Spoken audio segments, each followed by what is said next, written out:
현장. 이웃 종교는 지금. 한 주간 종교계의 뜻깊은 현장들을 만나보는 시간이죠.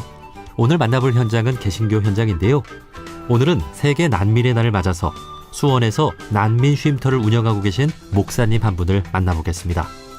지난 2018년 제주도에 예멘 난민 500여 명이 들어왔을 때 그동안 배운 신학을 실천해야 할 때라고 느껴 난민들을 맞이하기 위해 제주도로 떠나셨고, 지금까지 수원에서 난민들의 생활과 취업을 위해 애쓰고 계신 한국 디아코니아 대표 홍주민 목사님입니다. 목사님 안녕하세요. 네, 안녕하세요. 네, 반갑습니다.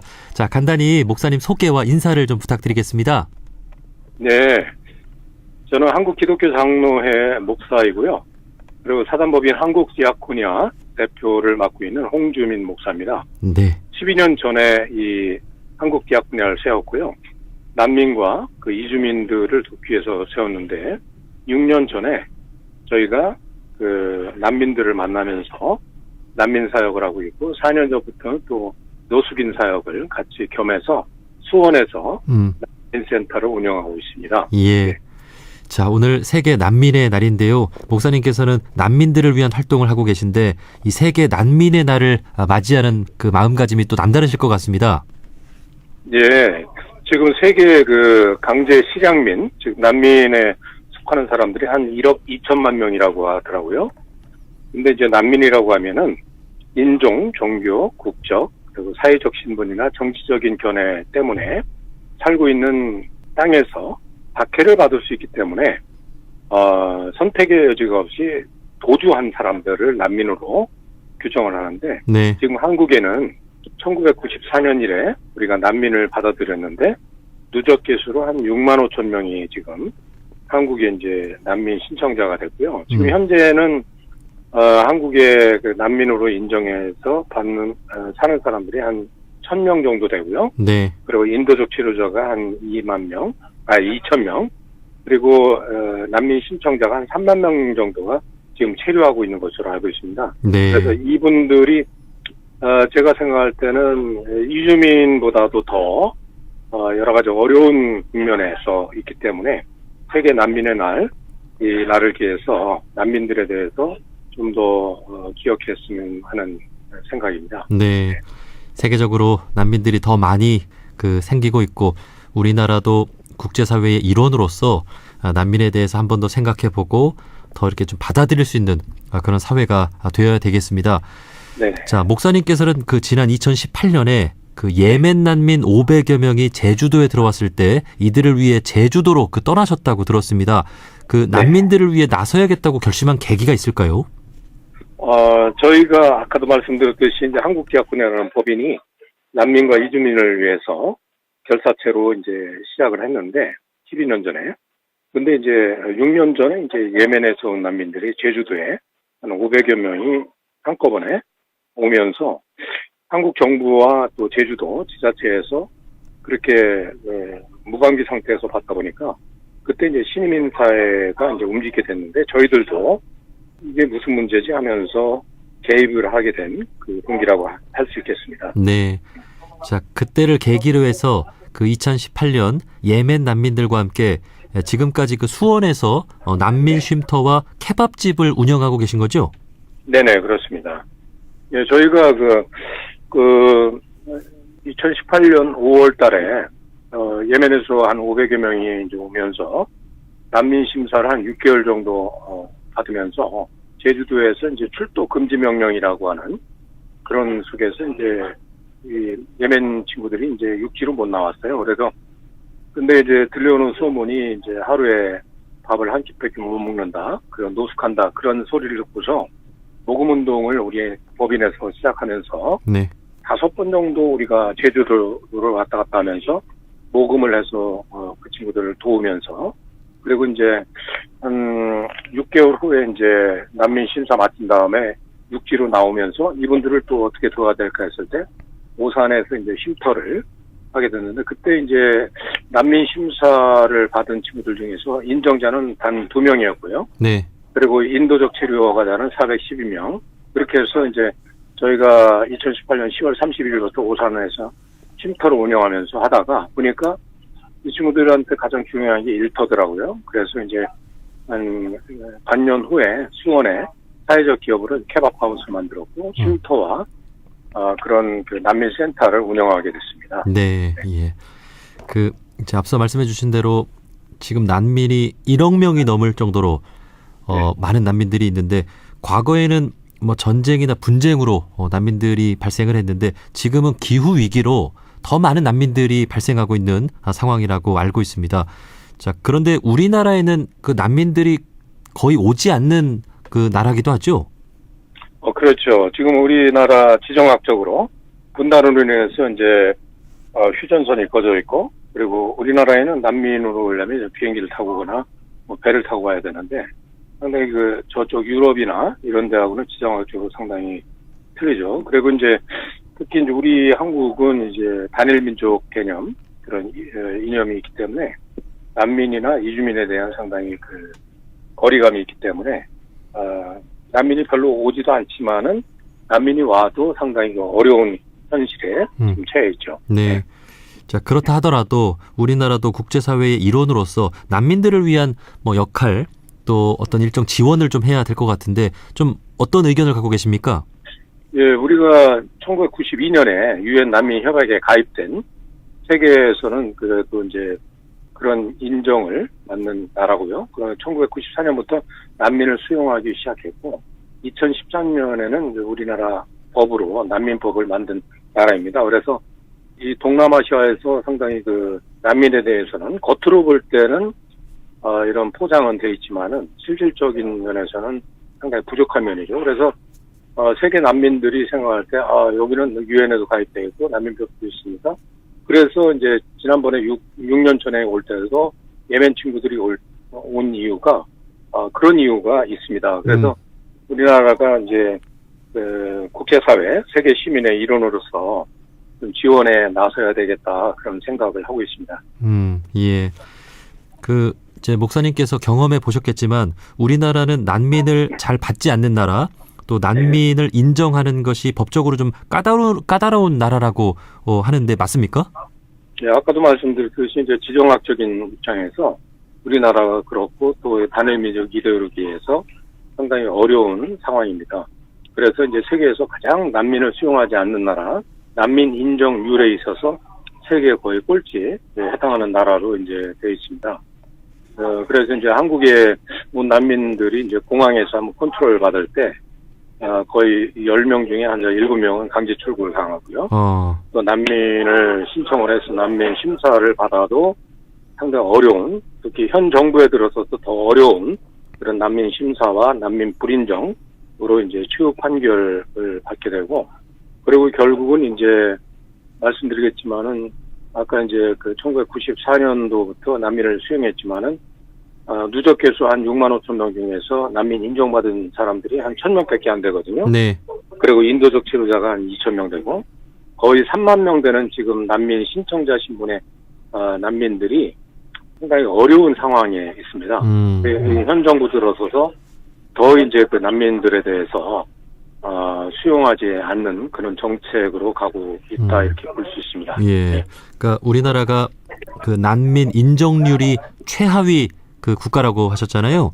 그렇죠. 뭐 난민을 다 무분별하게 받을 수는 없겠지만 그래도 어떤 이유가 있으면 좀 이렇게 받아주고 우리가 그렇죠. 좀 해야 되는데 어떤 부분에서 좀 까다롭게 보는 거예요, 우리 법무부는? 그러니까 저희가 이제 깜짝 놀란 게 이 친구들이 난민으로 오면은 난민 심사를 받는데 난민 심사 과정에서 난민 조서를 조작도 하더라고요. 네.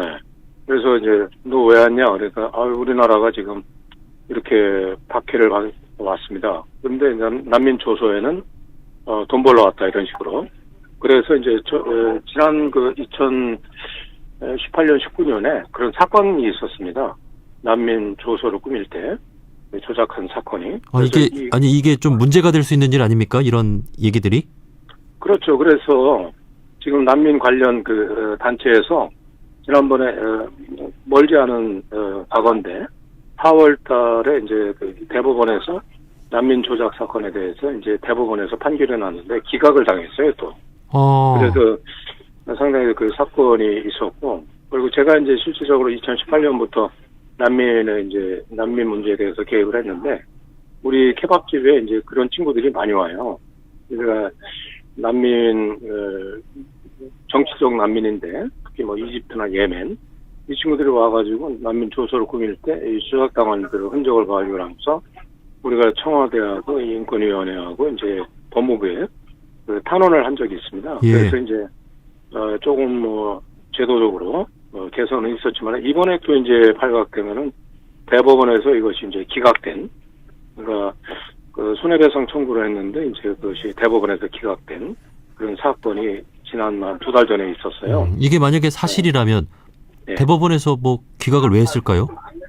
그러니까 이제 그 난민 인정에 대해서 이제 그 아까 난민 조서 조작 사건에 연루된 친구가 난민 인정을 받았어요. 참 웃기죠.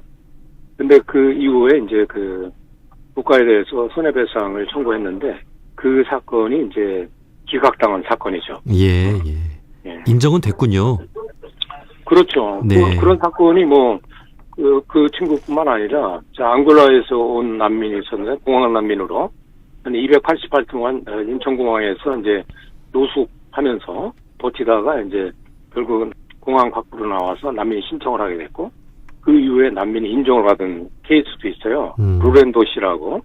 근데 그런 케이스들이 이제 우리가 참 깜짝 놀라겠지만은 실제 우리 한국 정부가, 한국이라는 사회가 난민이라고 하는 상당히 그 네거티브한 그런 입장 속에 있으면서 이거를 나중에는 이제 그 공항에서 거부했지만은 결국은 나중에는 이제 난민으로 인정을 할 수밖에 없는 그런 어떤 우스꽝스러운 그런 일들이 있었다 이거죠. 그 우리나라도 한국 전쟁을 겪었고 어려울 때 그 참 그 많은 나라들의 도움을 받은 입장에서 우리도 그렇습니다. 이제 어려운 나라들을 도와줄 책임이 있고, 또 우리나라가 예로부터도 정이 많고 또 이웃 나라들과 또 잘 지내고 그러지 않았습니까? 예. 네네. 그 우리 국민들의 인식부터 이렇게 조금씩 변화가 되어야 우리 법무부도 이렇게 난민들을 더 수용하는 방향으로 정책을 펴지 않을까 싶은데요. 자, 그러면 우리가 앞에서도 말씀을 했지만 우리가 난민을 받아들여야 하는 이유는 무엇이라고 생각하십니까? 지금 아까도 말씀드렸듯이 세계적인 어떤 난민 증가 현상이 굉장히 높아지고 있고요. 아까 이제 기후 난민 말씀하셨지만은 기후 난민이 지금 정치 난민보다도 작년 케이스 봐서 작년에 정치 난민이 2,500만 명이라면 2천만 명이라면 기후 난민은 2,500만 명이라고 하는 통계치가 나옵니다. 그리고 2050년 되면은 한 10억 정도가 기후 난민으로 이제 된다. 그 세계적인 어떤 난민 증가 현상이 이제 두드러지게 나오고 있고요. 그래서 이제 난민 실존에 대한 이해가 정말 우리에게 필요한 게 아닌가. 그냥 자기의 선택에 의해서 이주하는 이주민과 선택의 여지 없이 자기의 국적국으로부터 이제 떠나야 되는 난민 실존에 대한 이해.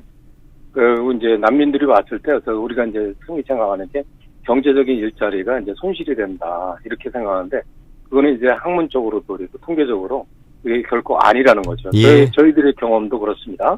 그리고 또 하나는 이제 다양한 문화에 대해서 우리가 접근할 수 있는, 우리가 그냥 앉아 있어도 세계에 있는 어떤 문화를 갖고 오는 그런 사람들에 대한 어떤 새로운 인식, 세계 시민으로서의 어떤 연대 의식, 이러한 것들을 생각할 때 결코 우리가 난민을 배제할 것이 아니라, 혐오할 것이 아니라 난민들을 좀 친화적으로 우리가 받아들여야 되지 않을까 그런 생각을 합니다. 그 우리가 갖고 있는 이 난민에 대한 오해나 편견도 있는 것 같아요. 혹시 그렇죠. 우리 목사님께서는 난민들과 오래 생활을 해보셨고 또 좀 잘 이해하는 입장에서 그 이제 전혀 다른 문화권의 낯선 이들 이렇게 함께 생활해 보니까 좀 어떠셨습니까? 단적으로 말씀드리지만은 제가 6년 동안 그 예멘 난민들, 시리아, 앙골라, 이집트 수많은 난민들과 여기 이제 수원을 중심으로 생활했는데 정말 굉장히 큰 기회였습니다. 제가 종교인이지만은 종교의 어떤 내가 기독교인이지만은 이슬람에 대한 다른 종교의 이웃 종교에 대한 이해를 넓힐 수 있는 하나의 기회였고요. 예. 그리고 배울 점이 많았다는 거죠. 그분들이 이제 저기에서 우리가 한국 사회가 천민 자본주의 여기에 찌든 사회라면 이 친구들은 아주 뭐 농경 문화라든지 우리나라 60년대 그런 문화의 어떤 그 정서를 갖고 있어요. 그래서 젊은 친구들임에도 불구하고 정말 우리가 느끼지 못했던 또 한 60년대, 70년대 그런 순수한 어떤 정을 느낄 수 있는. 네. 그리고 이제 그 이슬람이라고 하는 종교를 가진 친구들이 이제 뭐 술, 담배를 안 하고 상당히 뭐 기도도 많이 하고 그러더라고요. 하루에 5번씩 기도하고. 그래서 지금까지 지내면서 뭐 하나 문제가 없었다. 네. 그러니까 우리가 이렇게 유튜브를 통해서 어떤 분들은 뭐 난민들이 뭐 테러리스트가 난민들이 뭐 이슬람이 어쩌다 저쩌다 하는 거는 상당히 잘못된 정보. 물론 네. 그 뭐 그런 문제가 있는 저기도 있겠죠. 그러나 제가 6년간 경험해본 경험의 결론은 정말 낯선 나라에서 온 사람들, 낯선 종교 그분들이 결코 그런 분들이 아니다. 그걸 네. 말씀드리고 싶겠습니다. 네, 분명히 목사님께서 6년 동안 경험하신 것이니까 확실한 내용이죠. 전혀 다른 종교 또 전혀 다른 문화권의 사람들일지라도 정이 많고 순수하고 또 많은 것을 배울 수 있는 기회였다라고 하는 말씀 우리가 잘 새겨드려야 될 것 같습니다. 네. 자, 마지막으로 또 저희 프로그램은 다양한 종교인분들이 듣고 계시는데요. 그 종교인으로서 또 낯선 이들을 환대하는 것도 기본 자세가 아닐까 하는 생각이 들어요. 이제 네. 목사로서 오늘 세계 난민의 날을 맞아서 방송을 듣고 있는 분들께 해주고 싶은 말씀 있다면 마지막으로 한 말씀 해주실까요? 네. 제가 이제 기독교 목사로서 또 신학을 공부한 사람으로서 성서라고 하는 것은 우리 기독교의 경전인데 성서는 난민 문학이라고 말씀드릴 수 있겠습니다. 히브리 난민들의 해방 이야기로 모세에 의해서 이제 해방을 또 야훼 하나님이라는 신이 해방을 시킨 이야기로 시작해서 그것이 우리의 신앙 고백의 가장 원 근원을 이루고요.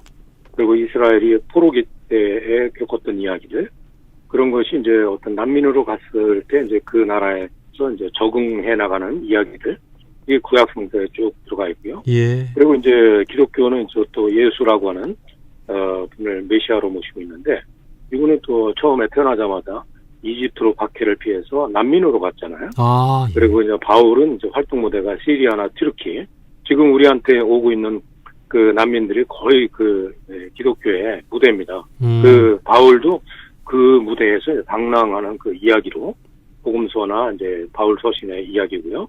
그래서 이 기독교라고 하는 것은 이 난민의 어떤 실존과 이 낯선 사람들의 그 환대 이런 것과 밀접한 관계가 있다. 특히 이제 예수께서는 마태복음 25장에 보면은 최후 심판 비유에서 내가 나그네일 때 너희가 나를 따뜻하게 맞이해 주었다. 즉 난민이 바로 예수 그리스도다라고 하는 그 선언을 예. 마태복음에 하고 있어요. 그래서 네.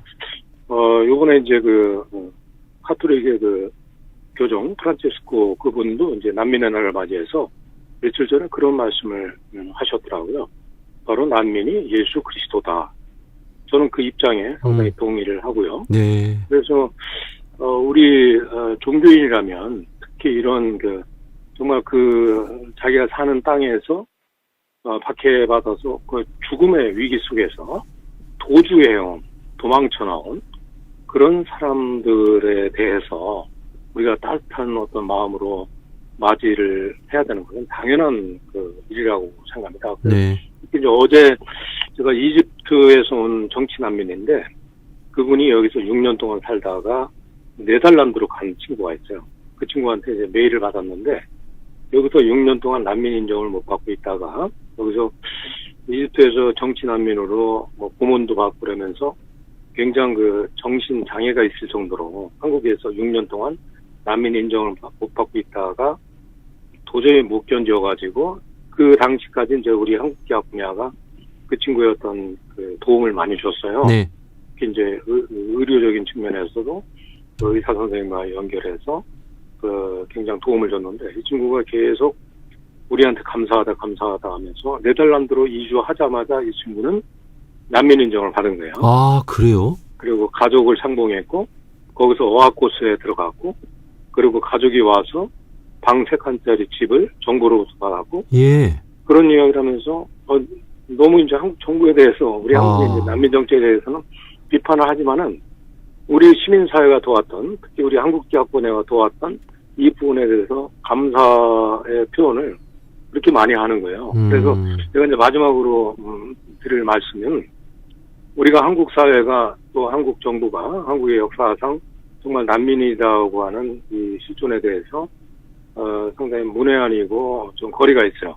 그렇지만은 우리 시민사회가 또 특히 종교인이 이 난민들에 대해서 정말 가슴으로 다가가는 것은 굉장히 중요한 일이고, 또 우리를 통해서 우리 한국 사회를 난민들이 어떻게 여길까라는 것을 우리의 어떤 선한 마음, 그리고 사랑과 자비의 마음으로 다가갔을 때 결국은 상당히 선한 영향력이 끼쳐지는 게 아닌가, 그런 말씀을 드리고 싶습니다. 예. 우리나라에서 6년간 난민 인정을 못 받았는데 네덜란드에 가자마자 난민 인정을 받고 집을 제공받았다라는 이야기는 참 우리가 많은 부분들을 생각하게 합니다. 네. 예, 저도 어제 그 전화를 받고서 많은 생각을 했습니다. 우리나라가 참 좋은 나라고 정이 많고 이웃 나라로부터 좀 존경받는 그런 따뜻한 네, 좀 사랑이 넘치는 그런 나라가 앞으로 되었으면 좋겠습니다. 자, 여기까지 말씀 듣겠습니다. 수원에서 난민 쉼터와 케밥집을 운영하고 계신 한국 디아코니아 대표 홍주민 목사님이었습니다. 목사님, 오늘 말씀 고맙습니다. 예, 감사합니다. 네.